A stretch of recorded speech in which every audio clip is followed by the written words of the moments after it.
안녕하세요. 안녕하세요. 반주 동안 잘 보내셨습니까? 저는 제 자신을 많이 이렇게 보고 말씀으로 굳이 말씀이 아니라도 제 자신의 삶을 봤을 때 하나님 앞에 내가 얼마나 합당하지 않은 사람인지를 발견하는 그러한 시간이었습니다. 물론 주님 앞에 회개하고 있고 했지만 마음이 좀 어려운 그런 시간이었습니다. 그리고 또 이제 기쁘다고 해야 될지는 제가 좀 굉장히 오래도록 생각했고 또 기도했던 부분들이 주님이 허락을 하셔서 제가 이사하는 문제나 이런 것들이 원활하게 해결이 됐는데, 근데 이것이 저의 오해인지 아니면 주님의 인도하심인지 정확하게 분별을 하고 있습니다. 얼마 전에 어떤 형제님께서 오해라는 말씀을 보내주셨는데 이렇게 보내셨거든요. 하나님은 나를 너무 사랑하심으로 나를 더욱 주님의 형상 닮게 하기 위해 나의 모든 부분을 꺾으실 때 하나님은 그것을 사랑이라 부르시지만 나는 그것을 고난이라 부릅니다. 하나님이 나를 너무 사랑하심으로 나를 아버지의 나라로 인도하시기 위해 낮은 마음과 넓은 마음을 갖게 하시려고 좁은 길로 인도하시는 것, 하나님은 그것을 은혜라 부르지만 나는 그것을 연단이라고 부릅니다. 사탄이 하나님과의 관계를 질투하여 나를 하나님에게서 멀어지게 하기 위하여 나에게 물질의 부함과 세상의 즐거움을 풍족히 불어넣어줬을 때 하나님은 그것을 시험이라 부르지만 나는 그것을 축복이라 부릅니다. 오해라는 말씀으로 이렇게 아침에 큐티하면서 서로 나누면서 보내주시는데 너무 감사가 됐어요. 그래서 저에게 지금 베풀어진 이 은혜가 주님에게서 온 것인가, 아니면은 나의 육신의 어떠한 주님과의 관계를 끊기 위해서 온 것인가를 살피고 이 부분에 대해서 주님 앞에 이렇게 계속 기도하고 있습니다. 서론이 길었고요. 오늘 좀 여호수아 1장 말씀을 통해서 하나됨의 원리에 대해서 제가 3년 전에 주님 앞에서 이렇게 받게 된 교제를 잠깐 나누기를 원하는 마음이 있습니다. 그리고 제가 처음 천거 받아서 왔을 때에 형제자매님들과 함께 이 말씀을 나누면 좋겠다 하는 마음이 있어서 여호수아 1장 말씀을 준비하게 됐습니다. 여호수아 1장 1절부터 18절까지 조금 길긴 한데 시간도 좀 없긴 한데 아껴서 빨리 하도록 하겠습니다. 먼저 1절 제가 읽고 2절 성도님들이 읽어주시고 한 절씩 읽도록 하겠습니다. 여호와의 종 모세가 죽은 후에 여호와께서 모세의 시종 눈의 아들 여호수아에게 일러 가라사대, 내 종 모세가 죽었으니 이제는 이 모든 백성과 더불어 일어나 이 요단을 건너 내가 그들을 이스라엘 자손에게 준 그 땅으로 가라. 내가 모세에게 말한 바와 같이 물은 너희 발바닥으로 밟는 곳을 내가 다 너희에게 주었노니 곧 광야와 이 레바논에서부터 큰강 곧 유브라데 강까지 해북 속의 온 땅과 또 해진 쪽 해까지 너희의 영토가 되리라. 너희 평생에 너를 능히 당할 자가 없으리니 내가 모세와 함께 있던 것 같이 너와 함께 있을 것임이니라. 내가 너를 떠나지 아니하며 버리지 아니하리니 강하고 담대하라. 너는 내가 그들의 조상에게 맹세하여 그들에게 주리라 한 땅을 이 백성에게 차지하게 할까. 오직 너는 마음을 강하게 하고 극히 담대히 하여 나의 종 모세가 너에게 명한 율법을 다 지켜 행하고 좌로나 우로나 치우치지 말라. 그리하면 어디로 가든지 형통하리니 이 율법책을 내 입에서 떠나지 말게 하며 주야로 그것을 묵상하여 그 안에 기록된 대로 다 지으려 행하라. 그래야면 내 일이 평탄하게 될 것이며 내가 형통하리라. 내가 내게 명한 것이 아니냐. 마음을 강하게 하고 담대히 하라. 두려워 말며 놀라지 말라. 내가 어디로 가든지 내 하나님 여호와가 너와 함께 하느니라 하시니라. 이에 여호수아가 각 백성의 관리들에게 명령하여 이르되 진중에 두루 다니며 백성에게 명하여 이르기를 양식을 예비하라. 3일 안에 너희가 이 요단을 건너 너희 하나님 여호와께서 너희에게 주사 얻게 하시는 땅을 얻기 위하여 들어갈 것임이니라 하라. 또 여호수아가 또 루벤 지파와 갓 지파와 므낫세 반 지파에게 말하여 이르되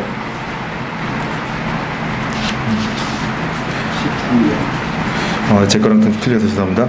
므낫세 반 지파에게 일러 가라되 여호와의 종 모세가 너희에게 명하여 이르기를 너희 하나님 여호와께서 너희에게 안식을 주시며 이 땅을 너희에게 주시리라 하였나니 너희는 그 말을 기억하라. 너희의 처자와 가축은 모세 모세가 너희에게 준 요단 이쪽 땅에 머무르려니와 너희 모든 용사들을 무장하고 너희 용사 앞서 건너가서 그들을 돕게. 여호와께서 너희로 안식하게 하신 것 같이 너희 형제도 안식하게 되며 그들도 너희 하나님 여호와께서 주시는 땅을 얻게 되거든 너희는 너희 소유지 곧 여호와의 종 모세가 너희에게 준 요단 이편에 돋는 편으로 돌아와 그것을 차지할지니라. 그들이 여호와께 대답하여 이르되 당신이 우리에게 명령하신 것은 우리가 다 행할 것이요 당신이 우리를 보내시는 곳에는 우리가 가리이다. 우리는 범사에 모세를 청종한 것 같이 당신을 청종하려니와 오직 당신의 하나님 여호와께서 모세와 함께 계시던 것 같이 당신과 함께 계시기를 원하나이다. 누구든지 당신의 명령을 거역하며 당신의 말씀을 순종하지 아니하는 자는 죽임을 당하리니 오직 강하고 담대하소서. 네, 제가 사실 이 말씀을 3년, 4년 다 돼가네요. 훈련원에 가기 전에 주님께서 다양한 말씀들과 함께 이 말씀을 줬는데 제가 이 말씀을 읽으면서 하나님 앞에 너무나 감사가 됐어요. 제 개인적으로는 개인으로 주님께서 말씀하시고 명령하시고 그리고 믿음을 주시고 확신을 주시는 말씀이었지만은 이 안에서 교회의 하나됨의 원리를 분명하게 파악할 수 있고 교훈받을 수 있었다는 것에 대해서 주님 앞에 감사가 됐습니다. 본문은 출애굽 후에 가나안 정복과 정착이라는 전기를 맞은 이스라엘 백성들이 이제 그의 인도하시는 모세가 죽고 하나님이 세우신 새로운 일꾼 여호수아를 들어서 새롭게 가나안을 정복하고 그리고 정착하는 일에 준비를 맞는 과정에 있습니다. 뭐 읽으시면서 느끼셨는지 모르겠지만은 1절부터 4절까지는 하나님의 명령과 이스라엘에게 함께 하신다는 말씀이 있으시고요. 그리고 5절은 여호수아 개인에게 하나님이 명령하시고 약속하시는 말씀입니다. 그리고 6절부터 7절까지는 그것에 대해서 그 담대한 마음을 가질 것을 말씀하시고 그리고 그것을 지속적으로 형통하게 나아갈 수 있는 방법을 8에서 9절을 제시합니다. 그리고 10절, 11절 이 두 말씀을 통해서 즉각적인 순종에 대해서 주님 말씀하고 계시고 그리고 그 이후에 교훈하시는 그리고 백성들의 순종의 모습을 발견함으로 인해서 우리가 지금 새롭게 시작되어져 가는 이 새 시대의 새로운 부름을 받는 이 교회 그리고 하나님이 각 교회에서 성도님들을 끄집어내서 이곳에 부른 데 대해는 분명한 목적이 있음을 제가 발견했습니다. 아까 제가 서두에 말씀드렸듯이 처음 청구 왔을 때에 이 말씀이 떠올랐다는 뜻은 뭐냐면은 저희가 세워지는 이 과정들이 제가 봤을 때에는 하나님이 분명한 인도하심이 있습니다.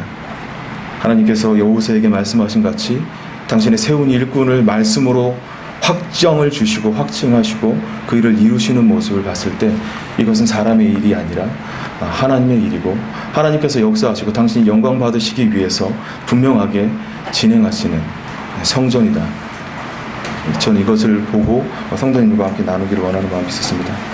먼저 1절, 2절을 한번 보겠습니다. 여호와의 종 모세가 죽은 후에 여호와께서 모세의 시종 눈의 아들 여호수아에게 일러 가라사대 내 종 모세가 죽었으니 이제 너는 이 모든 백성으로 더불어 일어나 요단으로 건너 내가 곧 이스라엘 자손에게 주는 땅으로 가라. 본문 말씀을 보면서 일은 사람에게 있는 것이 아니라 하나님께 있다라는 말씀을 알게 됐습니다. 사람이 일하면 그 인물이 없어짐으로 인해서 일은 멈춰지게 되고 그 진행은 끊이게 됩니다.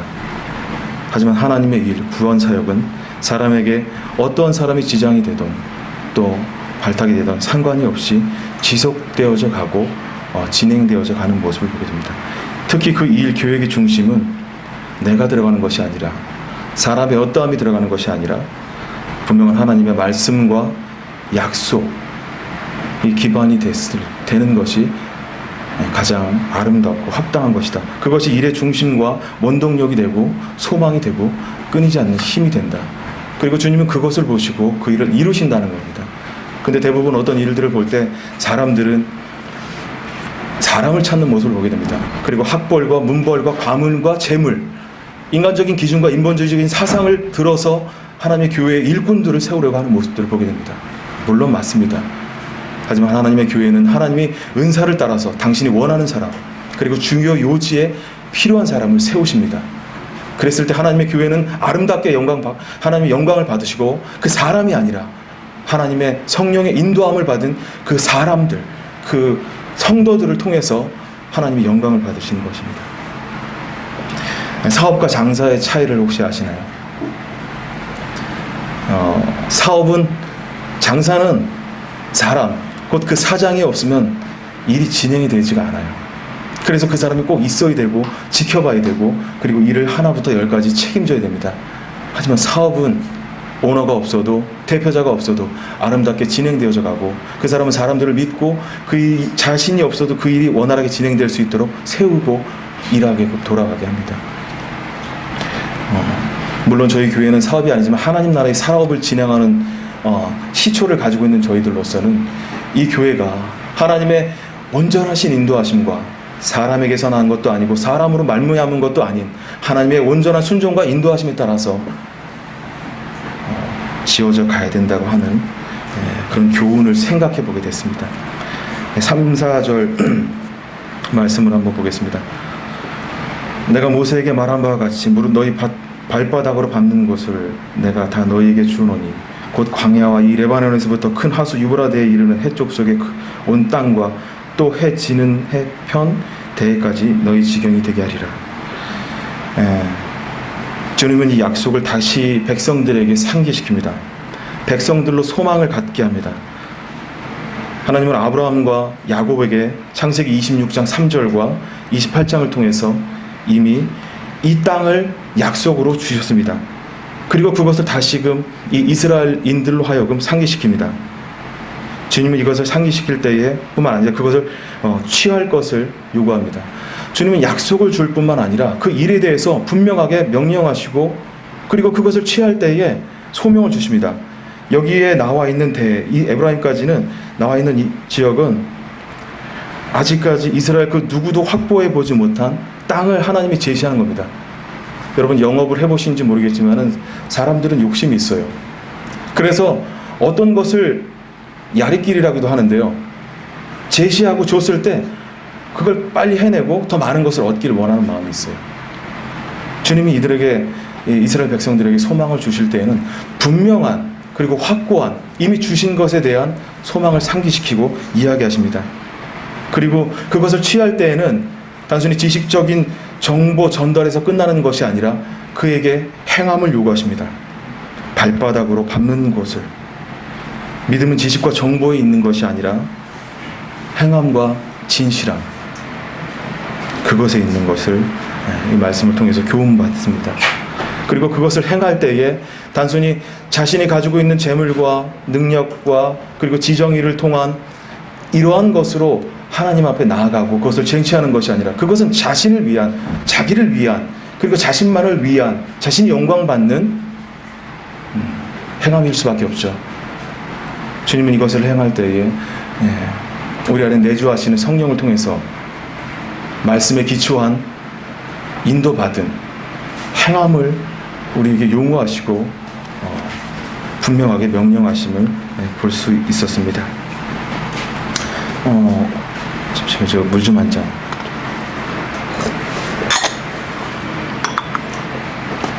(5에서 6절) 한번 보시겠습니다. 너의 평생에 너를 능히 당할 자가 없으리니 내가 모세와 함께 있던 것 같이 너희와 함께 있을 것임이라. 내가 너를 떠나지 아니하며 버리지 아니하리라. 마음을 강하게 하라. 담대게 하라. 너는 이 백성으로 내가 그 조상에게 맹세하여 주리라 한 땅을 얻게 하리라. 소명받은 일꾼에 대한 하나님의 약속과 일꾼의 바른 자세를 살펴볼 수 있습니다. 주님은 소명과 명령을 주실 뿐 아니라 택하신 백성과 그 일꾼을 분명하게 보호하십니다. 하나님은 어떤 일을 맡길 때 그에게 그것을 명령하실 뿐만 아니라 그에게 그것을 책임지겠다고 하는 완전한 보장을 주신다는 것이죠.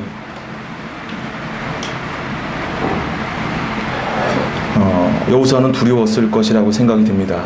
왜냐하면 그를 보필하는 사람으로서 생전 경험하지 못한 여러 가지 일들에 대해서 모세가 마치 처음에 그랬던 나는 입술이 둔한 자라.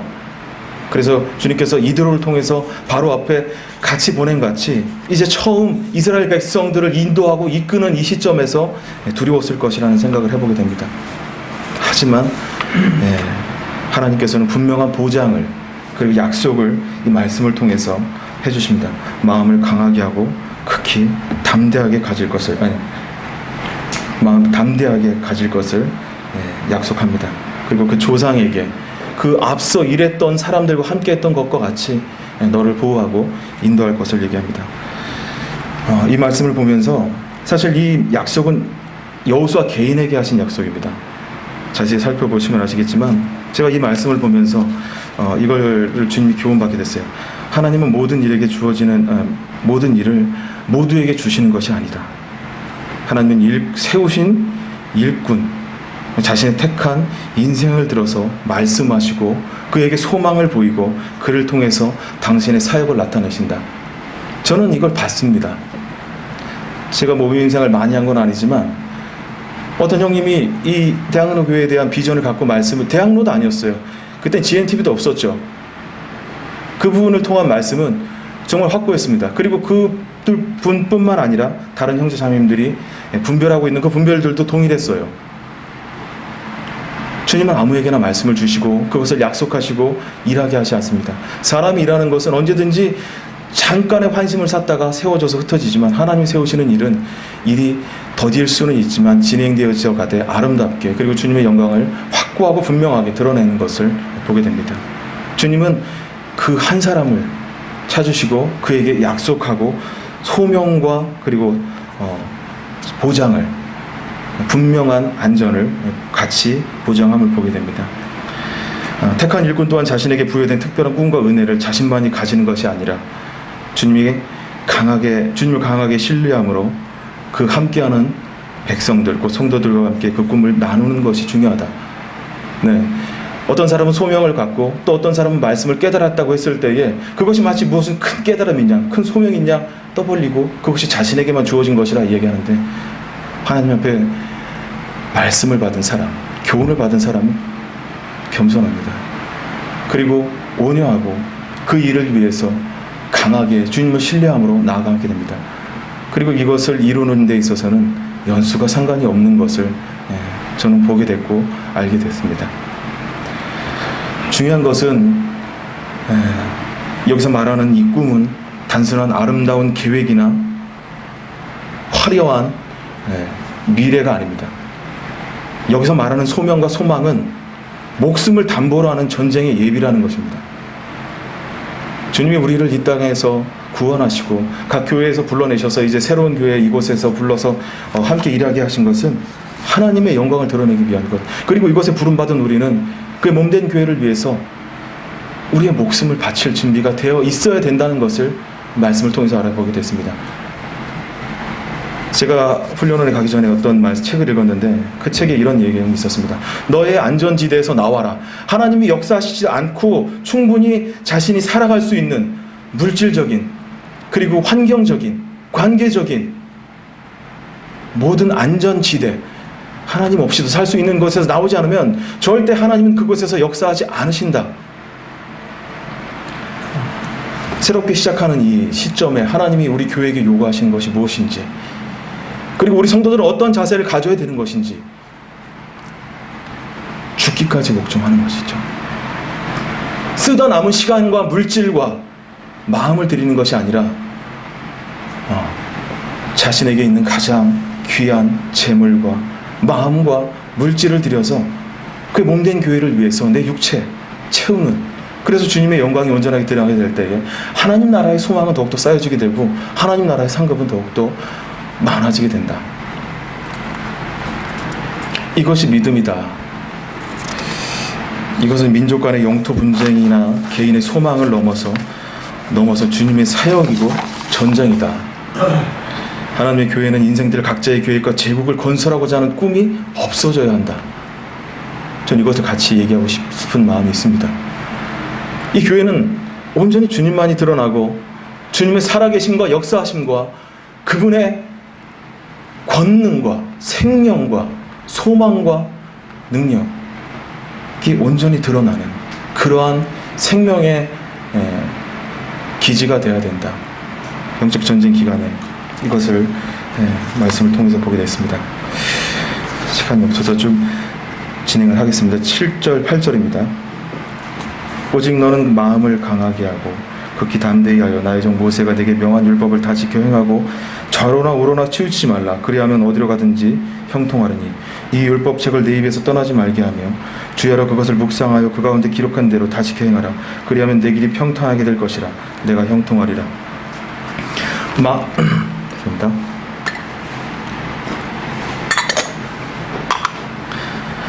마음을 강하게, 히브리어로 하자크라고 하고요, 담대히, 히아마스라고 하는 표현을 쓰는데 전쟁을 준비하는 장군의 자세를 표현하고 있는데요, 이것은 극히 경직되고 경계된 자세를 표현합니다.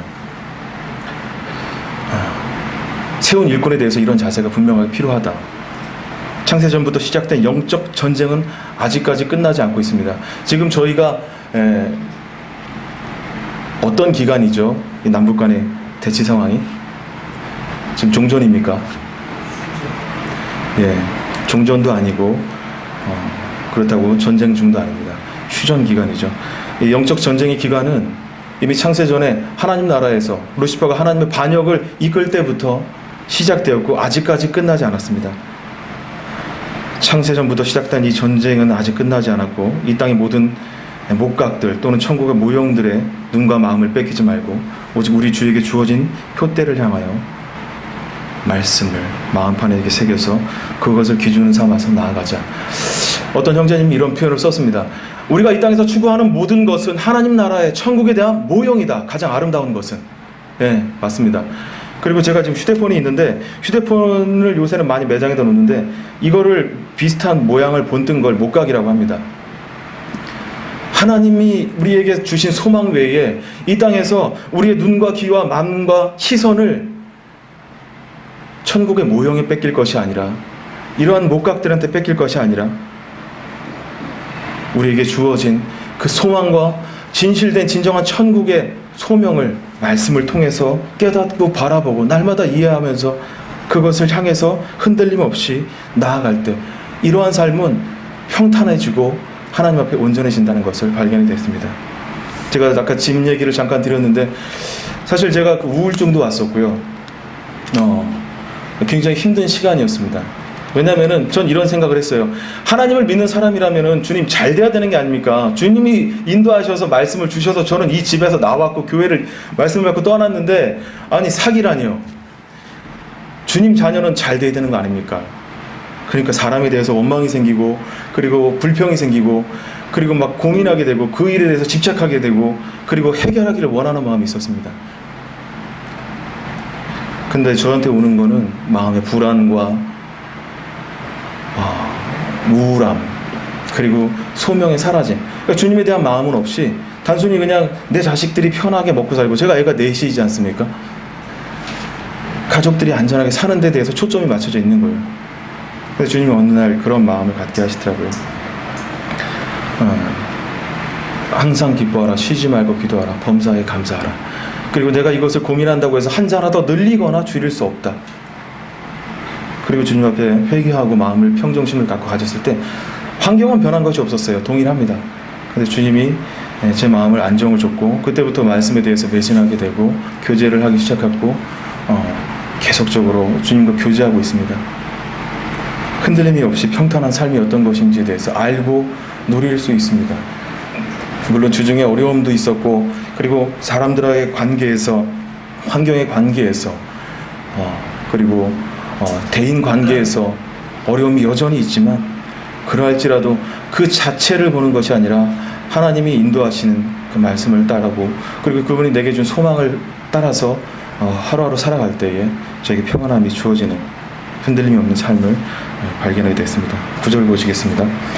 내가 내게 명한 것이 아니냐 마음을 강하게 하고 담대히 하라 두려워 말며 놀라지 말라 내가 어디로 가든지 내 하나님 여호와가 너와 함께 하시느니라.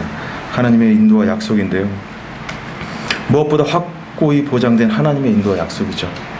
두려워할 것도 놀랄 것도 좌로나 우로나 치우칠 것도 없는 삶의 지표를 명확하게 제시하는 말씀 아닙니까? 하나님과 동행하는 삶. 이 약속과 은혜 앞에서 어떤 부정적 이유가 우리한테 생길 수 있습니까? 주님이면 충분하다. 주님이면 충분합니다. 인생 가운데서 가장 학벌이나 문벌이나 그리고 가진 것이 없는 인생을 불러서 하나님이 당신의 영광과 권능 그리고 당신의 존귀로 관시우시고 입히시고 그리고 내주하셔서 인도하시고 그분으로 말미암아서 살게 하시고 또 주님의 나라의 소망을 갖게 하셔서 주님과 살 수 있다는 것, 그것을 보장하는 거 아닙니까? 내가 명한 것이 아니냐. 우리를 이곳에 부르신 것은 주님의 명령이 아니었습니까? 각 교회를 떠나올 때에 이곳에 오는 것은 사람의 관계가 불편해서 온 건 아니지 않습니까? 사람을 피해서 오거나 환경을 피해서 온 건 아니지 않습니까? 혹 그렇다 치더라도 하나님의 인도하심은 지속될 것이고 확고할 것이고 끝없이 나아갈 것이 아니겠습니까? 주님이면 충분하지 않습니까? 10절 11절 말씀 보시겠습니다. 이에 여호수아가 백성의 유사들에게 명하여 가로되 진중에 두루다니며 백성에게 명하여 이르기를 양식을 예비하라. 3일 안에 너희가 이 요단을 건너 너희 하나님 여호와께서 너희에게 주사 얻게 하신 땅을 얻기 위하여 들어갈 것임이니라 하라. 하나님의 일꾼은 즉각적인 순종과 구체적인 계획인데요. 하나님의 일꾼은 말씀은 듣는 즉시 순종해야 합니다. 소명을 받은 자는 미루는 삶을 사는 것이 아니라 하나님께 바로 순종 또는 복종함으로 하나님 앞에 나아가야 합니다. 자신을 볼 때 제가 이 자신을 봤을 때 말씀을 듣고 그 말씀을 뒤로 던져버리는 삶이 얼마나 익숙해져 있는지에 대해서 한번 생각해 보게 됐습니다. 그 이유들이라고 이제 하는 것이 내 마음과 또 내 뜻과 같지 않거나 분별이 다를 때, 하나님 백성은 그래서는 안 된다라는 생각을 하고 있지만 마음 안에서 여전히 이런 부분들을 제 안에서 보게 됩니다. 하나님이 우리에게 말씀을 주실 때 그리고 나에게 말씀을 주실 때에 그것을 바로 순종하는 것이 하나님이 바로 역사하실 수 있는 것이다. 근데 문 밖을 나서게 되면은 이미 이 주님을 언제 믿으셨는지는 모르겠습니다만 저는 고등학교 때 주님을 믿었습니다.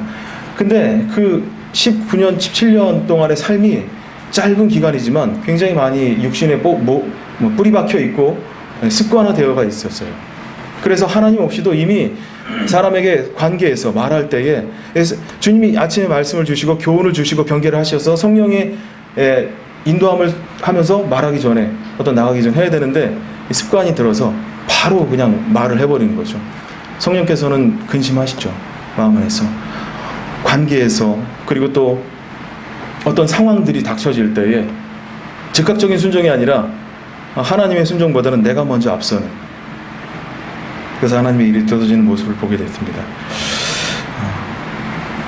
참 주님의 백성은 영적으로 깨어 있어서 주님의 뜻이 무엇인지 분별하고 그 뜻을 힘써 지키는 삶, 또 모이기를 힘쓰는 삶, 부끄러울 것이 없는 일꾼으로서 말씀에 즉각적으로 순종하고 실천하는 삶을 성령과 함께 영위해야 한다.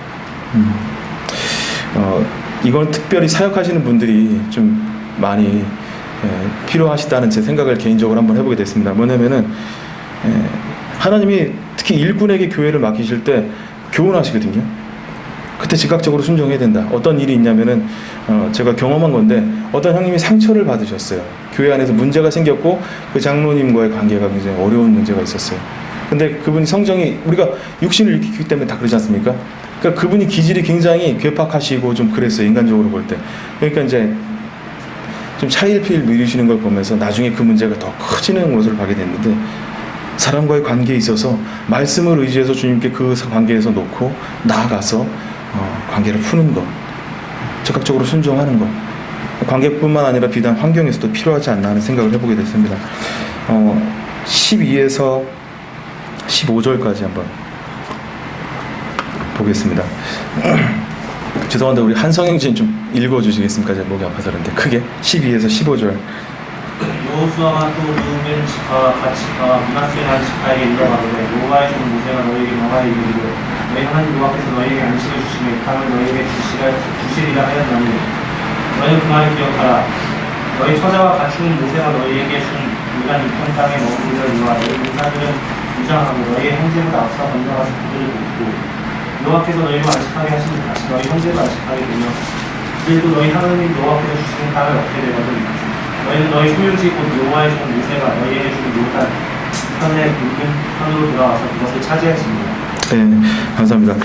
이 말씀이 꽤 긴데 이 말씀을 왜 이렇게 오래 기록했을까 하는 모습은 하는 것은 민수기 14장과 32장을 보면 분명하게 알 수 있습니다. 루벤과 갓시파는 굉장히 이기적인 태도를 가졌습니다.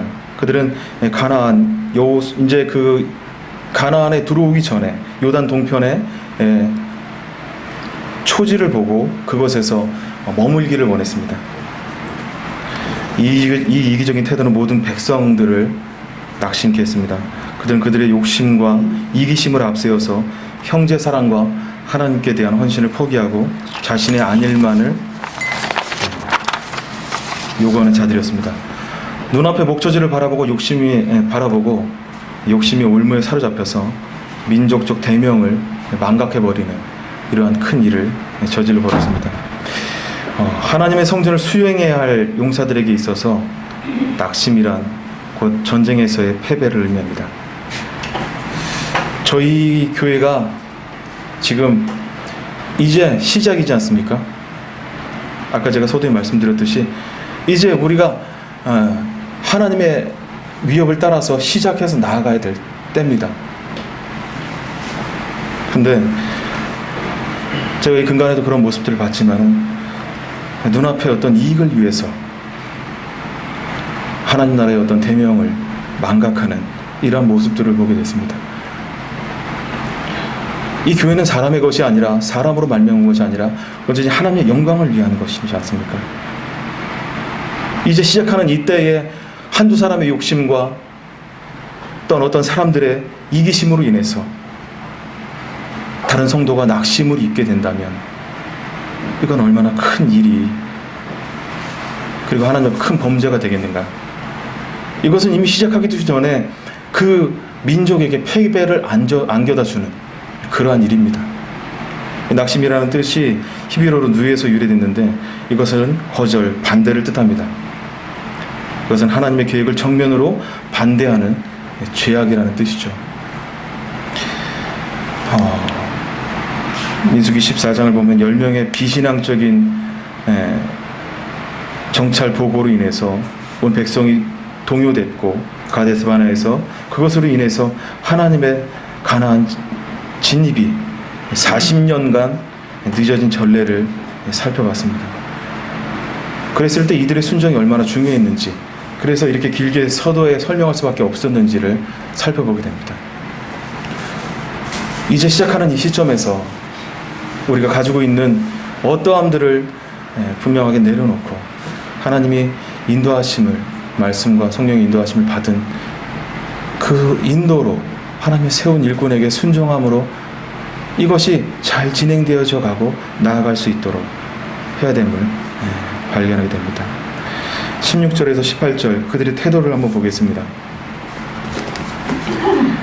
그들이 여호수아에게 대답하여 가로되 당신이 우리에게 명하신 것을 우리가 다 행할 것이요 당신이 우리를 보내시는 곳에는 우리가 가리이다. 우리는 범사의 모세를 청종한 것 같이 당신을 청종하려니와 오직 당신의 하나님 여호와께서 모세와 함께 계시던 것 같이 당신과 함께 계시기를 원하나이다.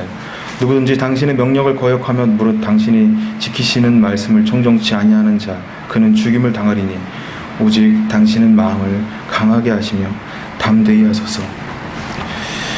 가나안 정착과 정복이라는 전기를 눈앞에 두고 백성이 하나 될 수 있었던 이 고백들, 이 16절 사실 제가 17절 18절 읽으면서요 너무 마음 안에서 감동이 됐습니다. 백성이 이 순종하는 모습이 얼마나 아름답고 얼마나 하나님 앞에 영광이 됐을까. 그리고 이것에 순종하는 이유가 단순히 자신의 이익과 목적을 위해서 따르는 것이 아니라 하나님 앞에 말씀을 두고 따르는 모습을 봤을 때 참 감사가 됐습니다. 여호수아는 말할 때 자신의 말이 아닌 하나님의 말과 뜻에 따라서 약속을 상기시키고 행했습니다. 그때 백성들의 태도는 실로 놀랍도록 순종적이고 아름다웠습니다. 모든 것에 복종하고 또 모든 일에 묻고 행하고 일꾼을 위해 기도하는 자세를 갖습니다. 16절에 참 복종하는 자세가 아름답지 않습니까? 또 17절에 일꾼을 위한 기도하는 자세. 당신과 함께 하시기를 원하나이다. 그리고 마지막 18절 말씀을 통해서 오직 당신의 마음을 강하게 이제 말씀을 청종하지 아니하는 그는 죽임을 당하리니 오직 당신의 마음을 강하게 하시며 담대히 하소서. 하나님의 일꾼에게 이보다 강한 위로가 있겠습니까?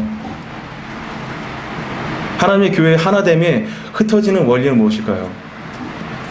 자신이 드러나고 싶은 거거든요. 자신이 나타나고 싶은 거거든요. 미리암과 아론도 너만 하나님이 너에게 말씀하시느냐? 하나님은 하나님이 세운 일꾼에게 말씀하십니다. 그리고 그를 통해서 계획하시고 세우시고 인도해 나가십니다. 그것에 불순종하는 사람은 하나님이 어떠한 상황이 됐든지 바르게 세우지 않는 모습을 보게 됩니다. 모세는 구수의 일을 취하는 도덕적인 그리고 율법적인 범죄를 행했습니다. 그럼에도 불구하고 하나님께서는 누구에게 또 어떤 이의 손을 들어주시느냐? 당신의 영광을 위해서 하나님의 사람, 당신이 세우신 사람을 인도하신다는 거죠. 백성들의 마음과 같이 일꾼이 이런 마음을 갖고 하나님께 분명한 인도와 명확한 뜻과 목표를 가지고 하나님의 인도를 따라서 행했을 때, 그리고 그것을 즉각적으로 실천하고 하나님 앞에 마음을 갖고 그들에게 소망을 보여줬을 때 성도들은 이 마음을 가져야 된다는 겁니다. 내가 가진 생각과 계획들을 버리는 것, 그리고 하나님의 영광 받으시길 원하는 것, 알고 있지만 아는 것이 지식적인 정보 전달이 순종이 아니라 그것을 갖고 행하는 삶. 그랬을 때에 하나님의 사역 그리고 하나님의 역사, 하나님의 전쟁은 승리할 수 있음을 보게 됩니다. 주님이 보이신 일꾼의 고백과 인도, 성도님들의 동일한 분별과 순종, 그리고 하나됨의 결과가 오늘날 이 대학로 교회입니다. 주님이 오실 때까지 완전할 수는 저희가 없겠지만 각자 성령님의 인도하에 주시는 말씀의 원리에 따라서 그 삶이 가정과 또 우리 교회와 사회에서 나타나기를 소원하는 마음이 있습니다. 특별히 세운 일꾼에 대한 합당한 자세가 저는 주어지기를 원하는 마음을 더 위해서 기도합니다. 그분들을 위해서 순종과 기도를 갖고 또 질서 정연하고 항호를 갖춘 무질서한 교회가 아니라 질서 정연한 교회가 되기를 원하는 마음이 있습니다. 생명을 증거하는 교회, 무엇보다 하나님의 충만한 영광과 은혜, 사랑이 하나 되어서 나타나는 사랑의 교회가 되기를 원하는 마음이 있습니다. 이것은 단순히 지식을 가지고 그리고 재물을 가지고 학벌을 가지고 재능을 가지고 되는 것이 아니라 온전히 성령의 인도함을 받아서 하나님 앞에 날마다 주님과 순간 만나서 교제되어진 말씀으로 사람과 관계와 환경과 그리고 일에 적용할 때 가능하다는 것을 제 자신을 봤을 때에 알게 되고, 그리고 또 우리 모든 성도님들의 그러한 삶이 각자 같이 되어지기를 소원하는 마음이 있습니다. 이상으로 말씀을 마치겠습니다.